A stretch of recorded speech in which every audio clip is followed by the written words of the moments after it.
Well, in the last hour, the Egyptian Vice President, Mohammed al-Baradei, has announced his resignation from the interim government. Nabila Ramdani is with us, a journalist and Middle East commentator. Good afternoon to you.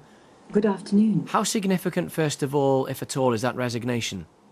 I think it's very important indeed because it means that a member of a government is effectively, not sanctioning the use of extreme violence that the military is carrying out on behalf of an interim government which it has put in place. And it's a significant message to send out, and indeed one which, will be aimed at stopping the bloodshed. Is it a futile gesture? Is it the army that's really in charge here? Very much so. I think what is happening in Egypt at the moment is what people have predicted all along. There was a military coup carried out against an elected president, and whatever your view on that president and his government, what happened was entirely undemocratic. Military units imprisoning an elected president and rounding up hundreds of leaders of his movement was always going to lead to huge opposition and indeed demonstrations, quite naturally, by the people who brought him to power. Armies are trained to use extreme violence to deal with problems and dissent. And this is the problem with having the army running the country. An interim government has been put in place, but it really is the army which is in charge of the country. Whichever set of figures, Nabila, you believe the death and the injury toll now runs into the thousands, or over 1,000 at any rate. Will it work? All these lives have been lost, but ultimately, you heard the protester there. He seemed quite defiant.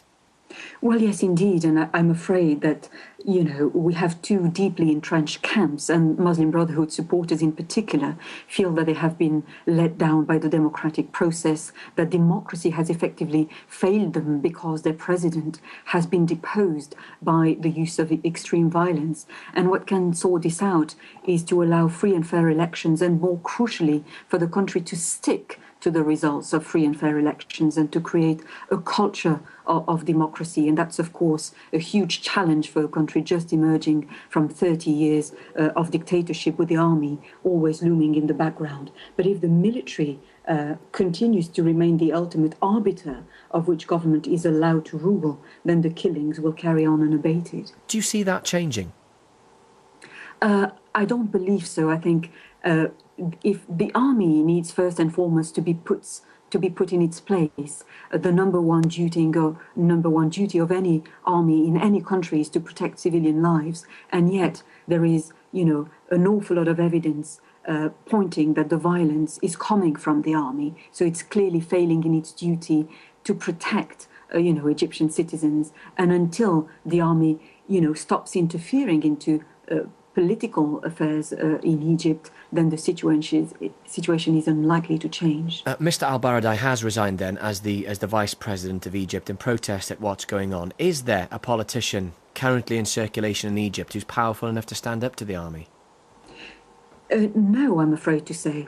And what we have seen over the last few weeks after the military coup deposed an elected president is the army effectively manufacturing democracy by handpicking members of government, including an interim president, to give the impression that the country was back on the track of on the democratic track and preparing for forthcoming elections. But having been in Egypt recently and spoken to people on the ground, people are arguing, well, what's the point of further elections if the results are not respected? What's the point of going to vote again if the army is going to call all the shots effectively? Thanks for your time. That's Nabila Ramdani, a Middle East commentator with a pretty depressing picture of what's going on in Egypt at the moment. 5:10.